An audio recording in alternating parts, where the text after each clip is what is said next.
It's a relief to see you all made it back in one piece. Huh?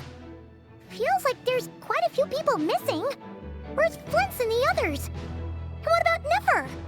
I returned ahead of them.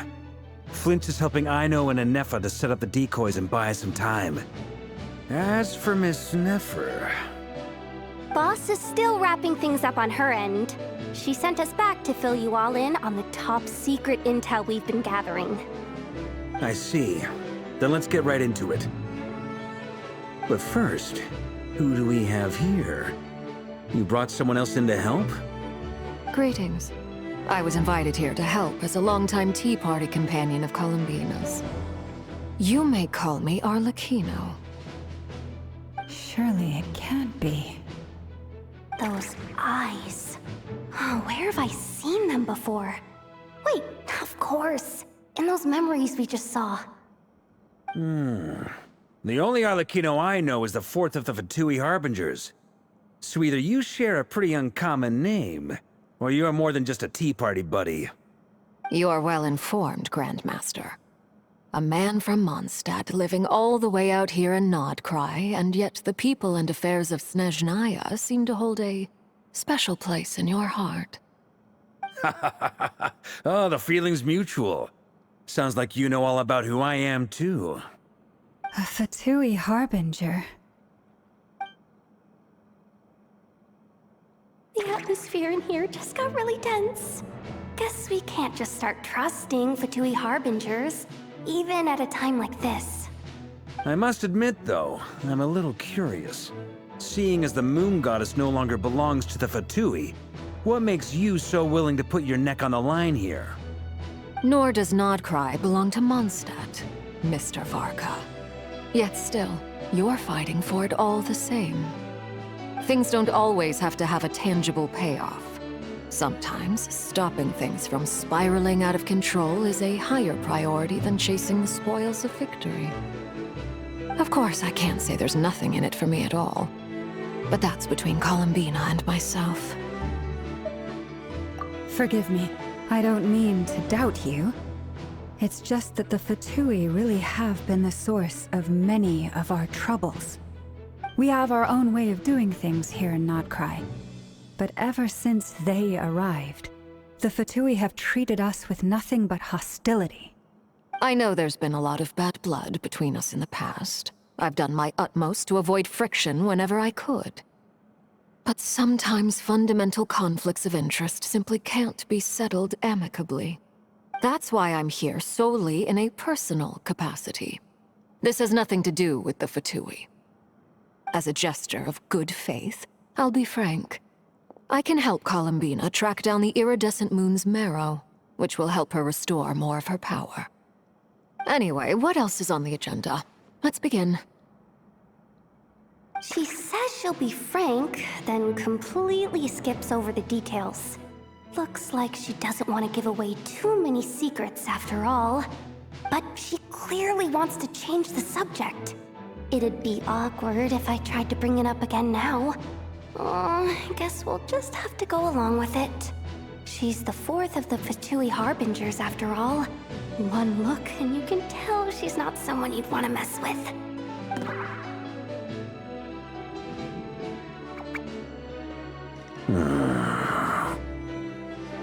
Well, since Miss Arlecchino sounds confident in her ability to handle that, we'll proceed to the next topic. Yehoda, time to share that top-secret intel. Alright, listen up everyone.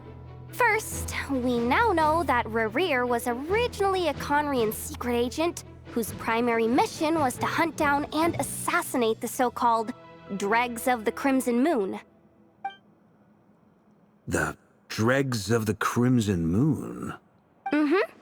In the memories, there was a lot of talk about the Crimson Moon and Eclipse, and a whole bunch of other stuff from the time of Conria.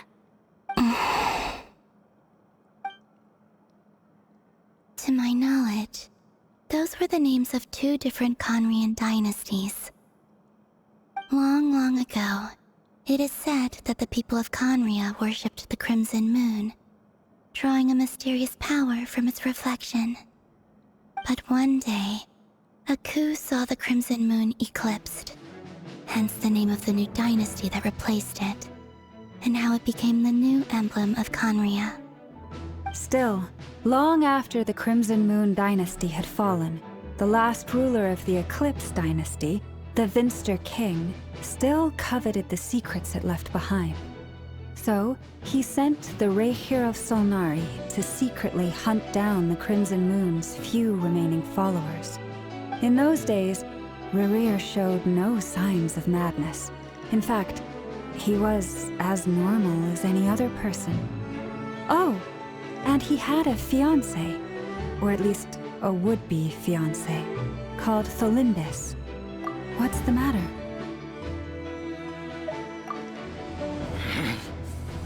Verfnir, Vrindaughter, Tholindis.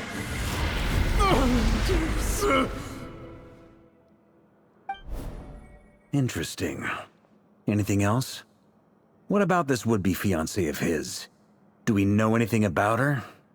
Well, she was a researcher at the Universitas Magistrorum, but it felt like she was hiding some kind of secret. Oh, and one more thing. For some reason, Rerir's fragment also contains some of Tholindis' memories, though only a very small portion. Well, no shortage of potential leads, I'll give you that. In any case, it sounds like we can conclude that while Tholindis was still around, Rerir appeared to be lucid and quite normal. Tholindis, it seems, must have been the one thing in this world that he couldn't let go of. Tell me, though, were these pure-blood Conrians we're talking about here? Why do you need to know that? Hold on. If she was a pure-blood Conrian... Oh yeah! Just like how it was with the captain! If we could somehow find her, do you think there's any chance Rerir might regain some of his sanity? It's possible, but it would take a miracle. We can't pin all our hopes on that. That merchant who never knows, Dori Sangama Bay. Maybe we could hire her to look into it. All right, then. Let's keep working in our separate teams. Traveler, Paimon, Kutar, and Miss Arlecchino will go look for the iridescent moon's marrow. As for the others... On the way over here, I noticed that the wild hunt monsters had grown even more frenzied in their search for Kutar. At this rate, the people living here will be in grave danger too. So I'm thinking of gathering together some of our followers to go wipe them out. I'll head back to the curatorium and meet up with the boss. Feels good knowing we've all got something to be getting on with. Given that the Wild Hunt has been a lot more active lately, the Lightkeepers have likely begun their own operations too. If that is the case, someone will need to pass the news on to Flint's. I'll hold the fort for now, then discuss our next move with Flint's, Aino, and Anefa when they get back. All right then. Well, the clock's ticking. If that's everything, we'll be on our way. We'd better get moving too. We'll try to buy you as much time as we can. Relax. Just do your thing. I decided to call in some backup since things are getting so hairy. Our reinforcements should be here any minute now. Stay safe, everyone. Dismissed.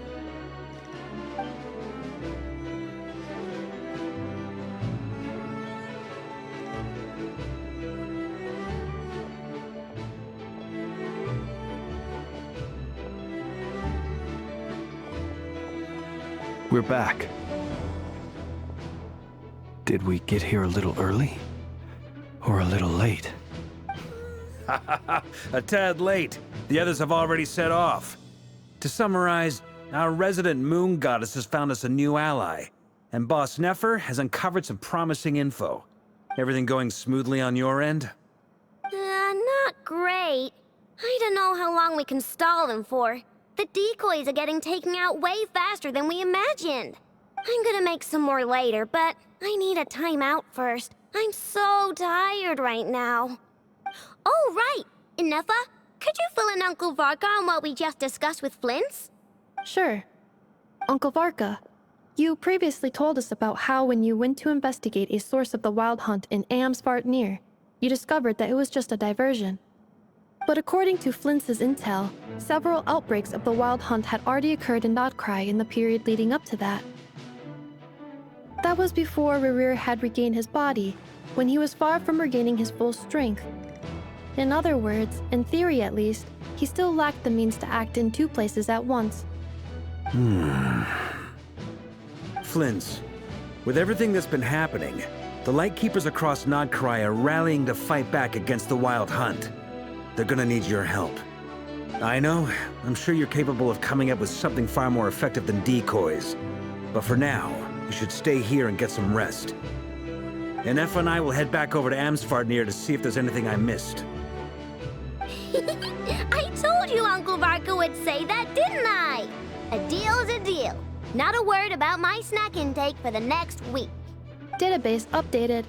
Reliability of Aino's predictions increased. What does that mean? They were betting on how you'd respond after hearing their intel. It's the obvious choice, isn't it? That's hardly worth betting on. We already decided that Anefa should go investigate the situation over at Amsvartnir on her own. You might as well stay here and keep watch. Someone needs to hang back and oversee our strategy meetings. And besides, you still haven't fully recovered from ambushing Rerir. So I've ended up with the easiest assignment. Well, I appreciate it, everyone. See you when you get back.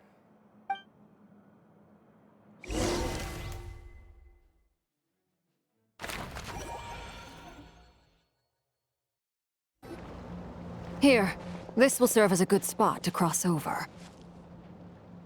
Arlecchino, hold up a second. Since you brought us all this way, would you mind telling us what you've got planned? We still haven't got the slightest idea what's going on here. And if even Columbina doesn't know where the iridescent moon's marrow is, how do you? Simple.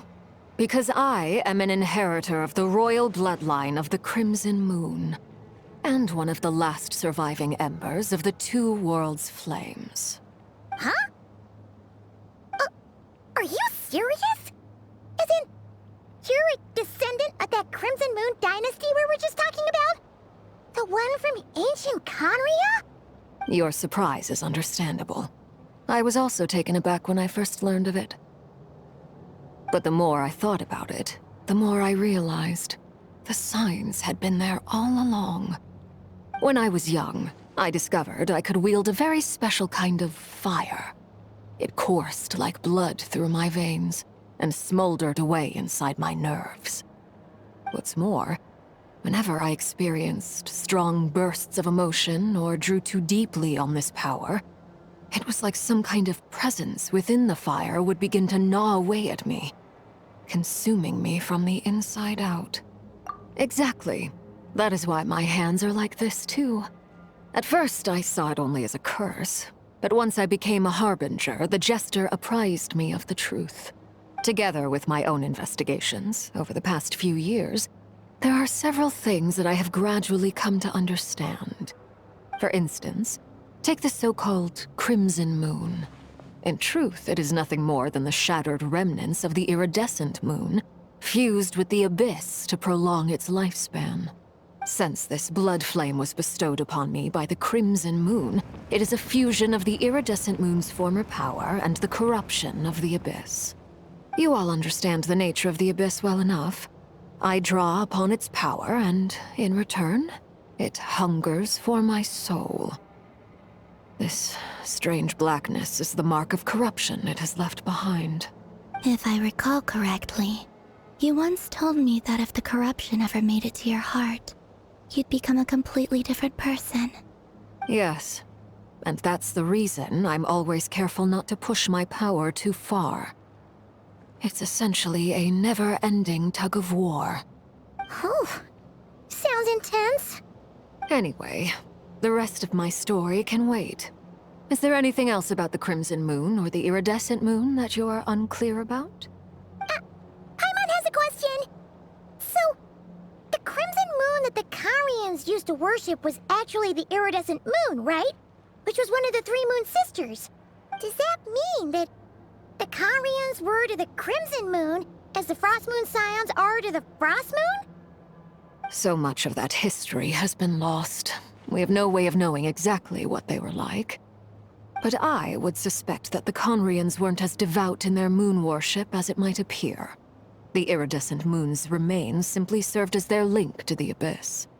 Later on, perhaps someone discovered a way to make direct contact with the Abyss. Or maybe there was some kind of ideological divide. Either way, a dissenting faction staged a coup and drove out the royal heirs of the Crimson Moon dynasty. Still, even with the dark sun looming high overhead, the Crimson Moon's glow never truly faded. If you want living proof, it's standing right before you. The first time we met, I sensed something familiar in your presence. When I looked at you, I felt I could see that mysterious red moon in the corner of my eye. In your flames, I saw its broken image, surrounded by a strange black aura. Well, I appreciate that you kept it to yourself. Much about the Crimson Moon is still a mystery, and I'd prefer not to end up as the object of an insane research project. Anyway, time is against us here, so if there's any other questions, they'll have to wait. I just want to make sure I've got one thing straight. In her letter, Sandrone mentioned that since you are unable to contain the iridescent moon's marrow yourself, you intend to leave it in my custody. Correct? That's right. For now, it's the only way I can pay you back for your help. The iridescent moon is already part of who you are. So with its marrow in your possession, you'll be even more powerful than before. Deal. Then let's get started. Get what started? What does this place have to do with the Crimson Moon? When I first became a Harbinger, the Jester gave me a book called Paranhari, also known as Leobranto Innamorato. You should be able to buy a copy next time you're in Fontaine. It's a love story set in the Crimson Moon era, but setting aside the tangled romances of its characters, it also records a few interesting details. In the Crimson Moon era, or so the story goes, there was an orphanage that received children from beyond the bounds of this world, and subjected them to a peculiar induction ceremony. Beyond the bounds of this world? For real? And what kind of induction ceremony? The Crimson Moon sages looked beyond this world for beings with powers that surpassed the gods. But fearing they might lose control, they subjected these children to a process of refinement. They made these children crawl up a fireplace and kept asking them, "Have you died? Did you see it?" Until they finally admitted to having died and seen a crimson moon. The adults embraced the children who passed the ritual, telling them, "Within the fireplace, you have traversed the flames between two worlds. Here and now, you are born anew." The book leaves much unsaid, but I suspect that this was their way of branding the children they had enrolled, leaving an indelible mark upon them so that they would forever live in the Crimson Moon's light. That explains why I can't sense the Crimson Moon's marrow in this world. It makes sense that it would be sealed in a special space that can only be accessed temporarily through some kind of ritual. But there's no fireplace here. Do you see a chimney anywhere? Oh, are we supposed to build it ourselves? Okay, fine. Paimon will go find some bricks. That won't be necessary. The fireplace is purely symbolic. The key to the ritual is crossing the flames between two worlds. In other words, the flames that burn within me. Those burned away by such flames leave behind a kind of ghostly afterimage in the world. In the days of Conria, people believed they could be used to bridge the gap between the two worlds of life and death. In short, I can open a passage to that space for you. That's the easy part. The catch is I'll need to stay on this side to keep the passage open, so I won't be able to come with you. Once you're inside, you'll have to find your own way. Very well. Then I'll open it up. Traveler, spare me a little more moonlight if you would. I may need it.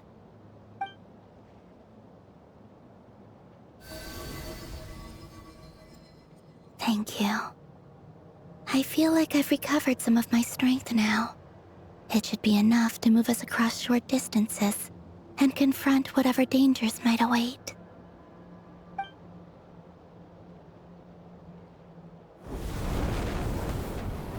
Mistress of the seven hues of ages past, great mother of the present, crimson-clad sovereign of the two realms, by fire severed, by fire renewed, I offer myself now and beseech your descent.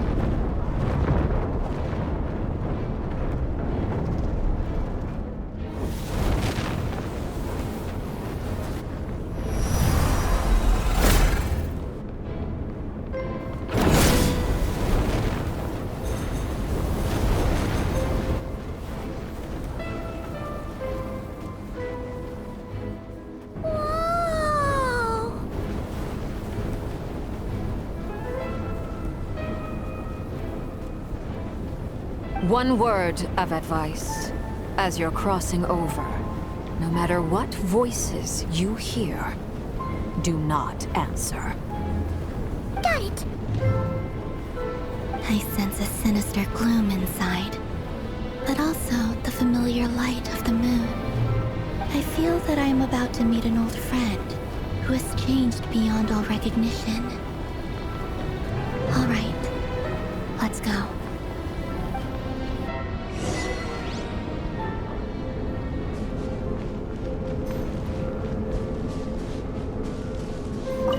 Seismic changes often begin with small windows of opportunity. This could be your window.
What a tragic sight. Fragments of your broken body, seized by the abyss, and hung up aloft like mummified remains. Iridescent moon. Was this truly what you wished for? Careful! There's something spooky about this place. Feels like something is lurking in the fog. Haimon's right behind you. Whatever you do, don't run off without her.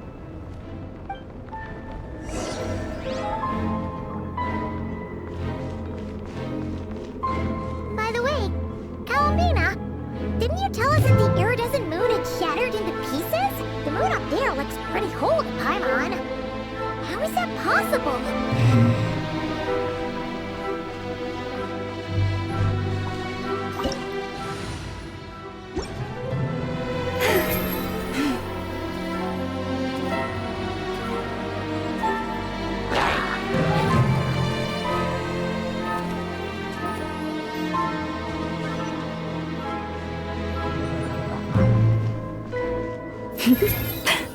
Just like I thought.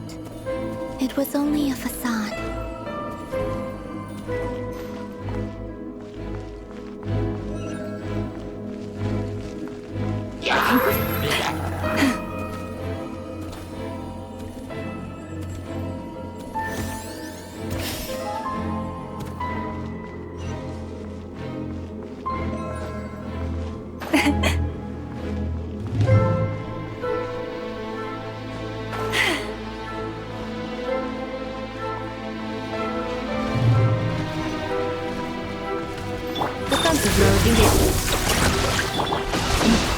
Close your eyes.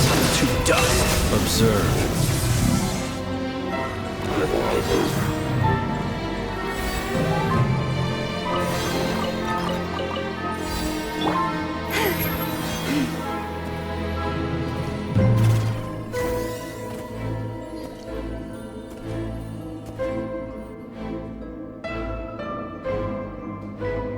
Huh?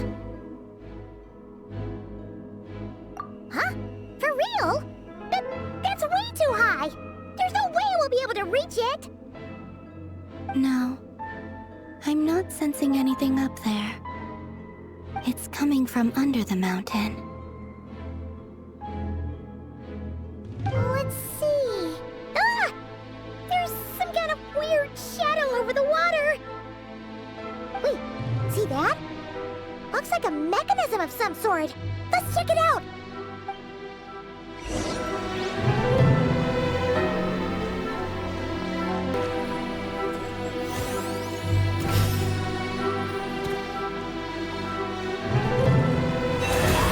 Insulation chamber. Go claw!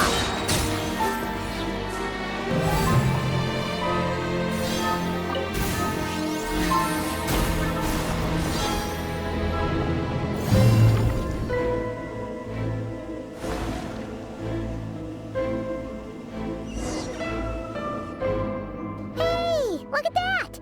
Now that the mechanism's running, the shadow in the water looks different. Do you think these mechanisms might be the key to unlocking the secret? Let's try to find more of them!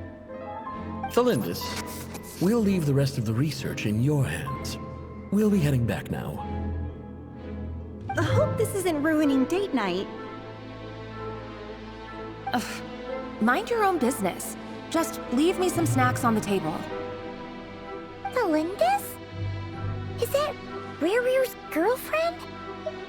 How come we're hearing her voice here? Oh yeah! So, do you think she was studying this strange space all along? The Abyss has made this space extremely unstable. Maybe that's why some of the things she said and did were preserved here. Like echoes. Or after-images. Whenever I see this view, it takes me back to a poem from my childhood.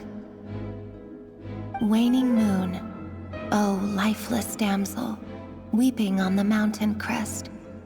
Mourning still in wistful tone, her fragile soul now laid to rest. For me, of all people, to be here investigating the mysteries of the Crimson Moon space. Is it a coincidence? Or something more?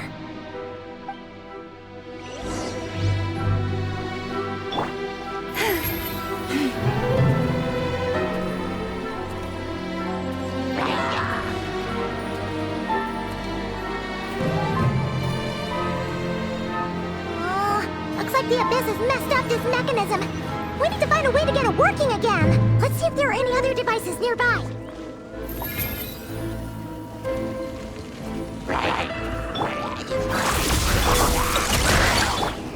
Lush as the moonlight. Close your eyes.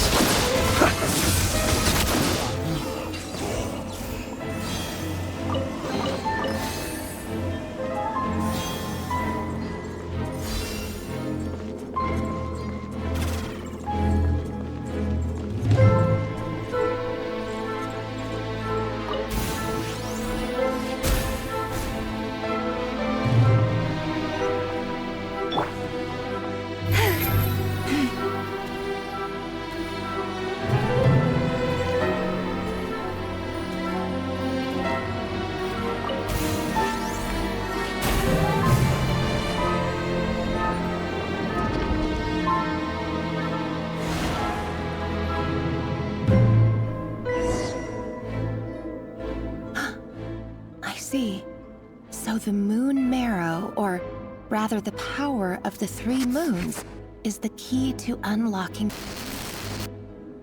If it really does exist, then maybe this madness can finally be put to an end.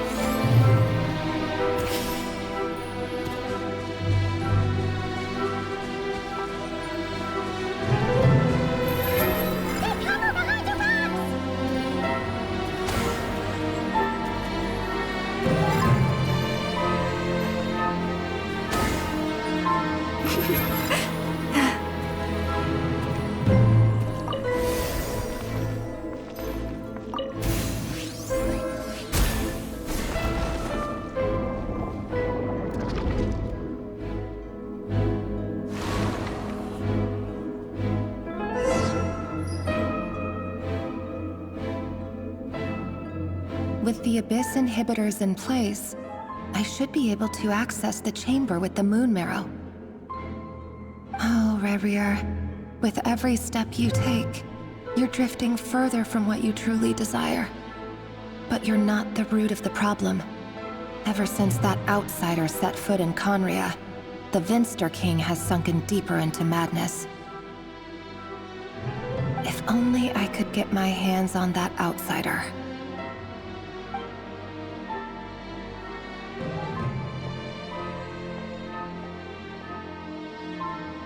Hey look! The moon's reflection is back to normal! Elindis' voice mentioned a chamber with the moon marrow. Do you think maybe it's hidden in the moon's reflection? It must be, for within it, I sense the fragile aura of a dying soul. Then there's no time to lose! Let's go!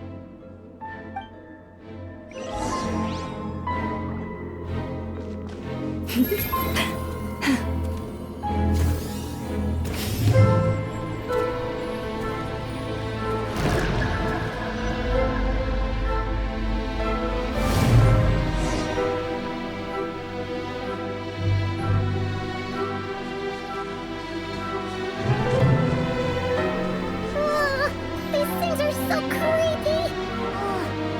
Looks like we'll have to destroy them if we want to get to the iridescent moon's marrow!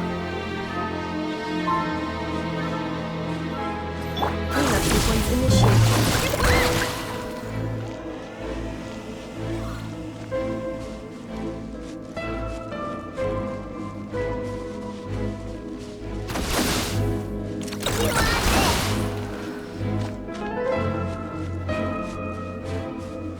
That must be the iridescent moon's marrow! Oh, we'll need to destroy these things before we can reach it!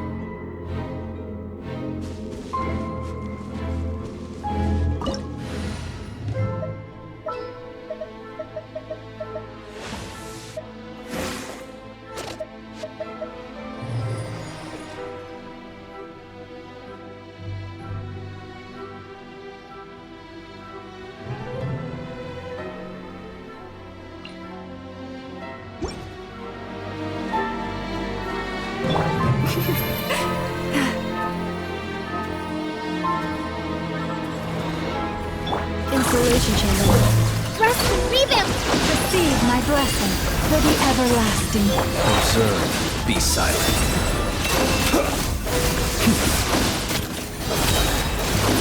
Observe.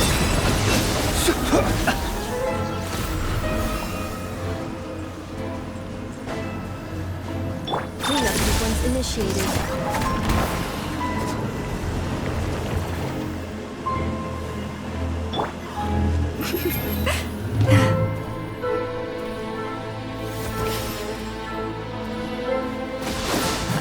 Installation chamber.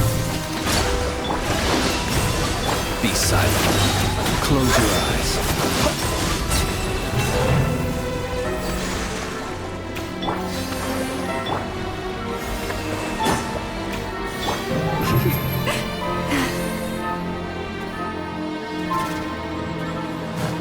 Defensive mode. Hold the line! deserve.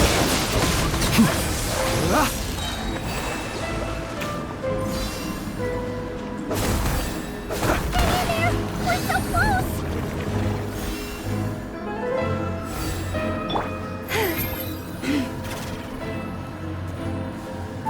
Cleanup sequence initiated. Trust me, rebuild! Flashes the moonlight. Be silent. Close your eyes. Night falls.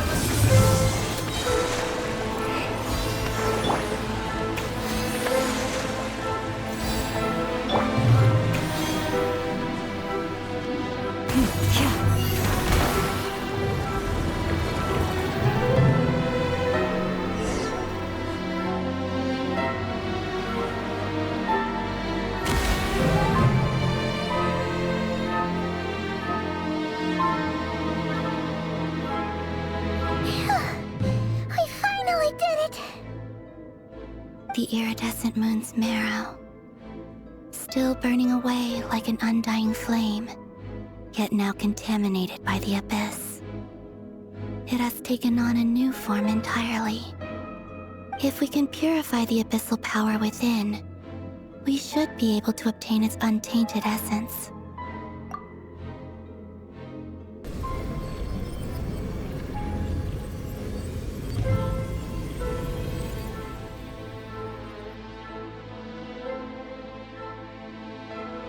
It's so cold.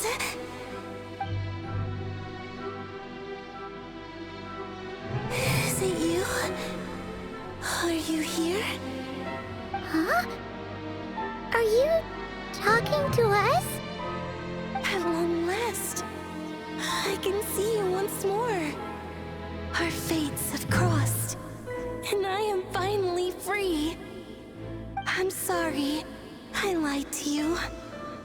Even knowing what was to come, I still couldn't let go of the fear in my heart as death drew near. The moment the moon shattered, my body began to split apart piece by piece. Like I was being cut into pieces by 1,000 blunt blades. My thoughts scattered as the cold crept in. But I could not bear to fade away like that. Tell me, what was it that brought you to us all that time ago? If only I had possessed your courage, then I might have been spared this torment more painful than death. You look so puzzled. That's how I felt too when I first saw you. But trust me when I say that everything happens for a reason. Farewell, Hypo.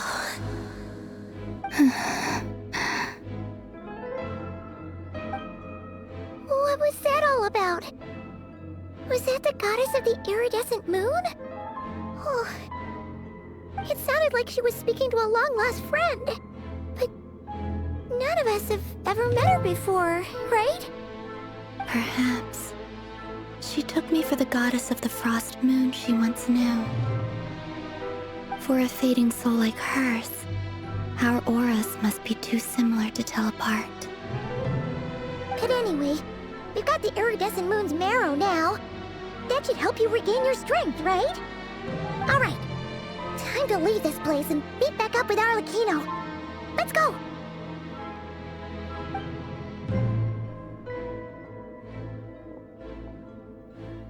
That's odd. This place looks different than when we came in. Waning moon, Huh? oh lifeless damsel. Oh.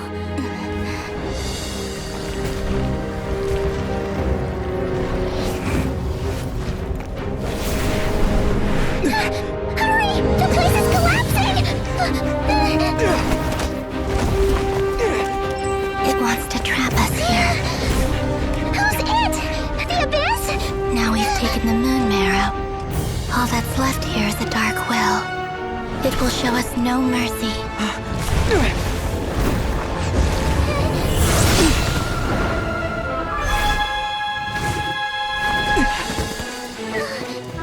it back!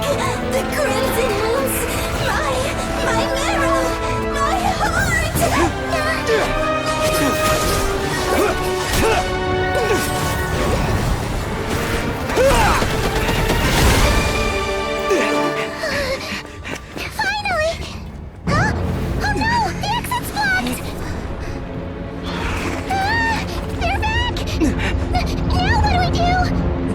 is where you fall. Witness my rise. What are you waiting for?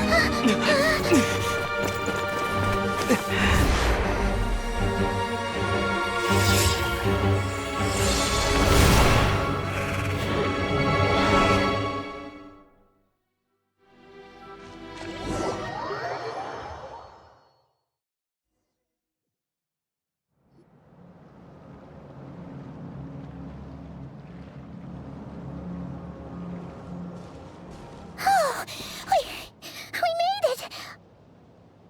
Was that you, Arlecchino? Did you save us? Wait, your hands! They're... Oh, this? Don't worry. It's a small price to pay. The Abyss wanted to trap you inside, and I defied its will by bringing you out. No wonder it's a little angry. No.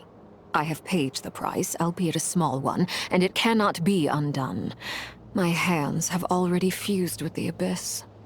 Purification would simply destroy whatever's left of them. But surely...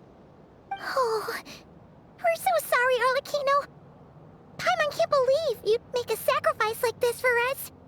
As much as I'd like to call it a favor, the truth is I was simply holding up my end of the deal. Well, Columbina. Yes, you did your part. And as promised, I will leave the iridescent moon's marrow in your care. From this day forth, may the two worlds' flames burn ever more brightly.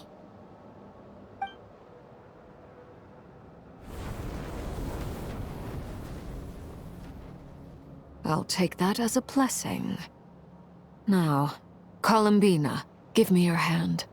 Accept this moonlight I offer in return.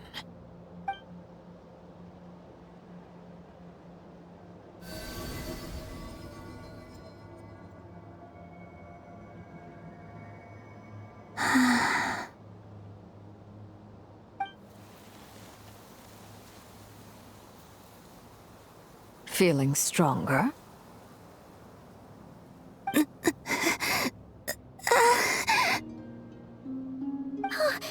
Columbina, are you okay? I'm fine. Our powers are a little at odds, that's all. By the Frost Moon's authority alone, wielding the power of the other moons was always going to be a stretch. Still, I think it's fair to say that your strength has returned, at least to the level it was at as Third Harbinger.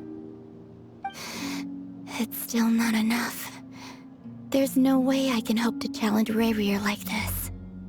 Just one more ray of moonlight, if you would. It's okay. I can take it.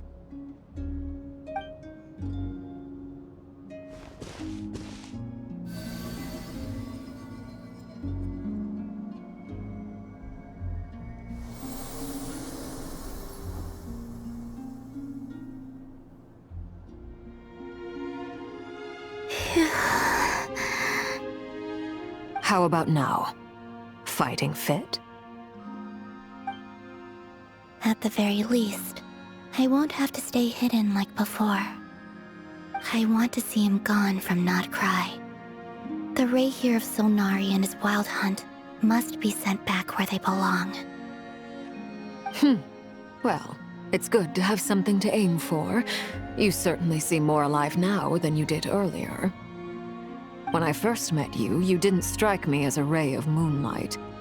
More like a wisp of fog drifting in from who knows where, ready to scatter at the first sign of a breeze. But now, you're full of vitality, just like the Frost Moon, once the brightest of them all. May you keep shining, Columbina. This is who you are. Thank you. Look after yourself too, Arlecchino. I know you have plans of your own, and that's why you're always seeking to grow stronger. But whatever you're after, don't let the Abyss take a hold of you. I do not wish to see you go down the same path as Rayrier. I appreciate the concern, Columbina. Although perhaps it's time you took a new name. A new name? Kutar, the Moon Maiden, Columbina. They're nothing more than code names. They describe who she is and the roles she's played, but they're not her real name. We often use code names in the House of the Hearth, too. But it's knowing your real name that keeps you grounded. Up till now, you've been living a wandering life, so you've probably never really cared. All I'll say is this. Once you've defeated Rerir, give it some thought. All right, that's it from me. I'll get you back safely first, then go meet up with Sandrone. You're the best! I appreciate the gesture. It speaks to your good character. Anyway, let's get going. There are more urgent things to do right now than trade compliments.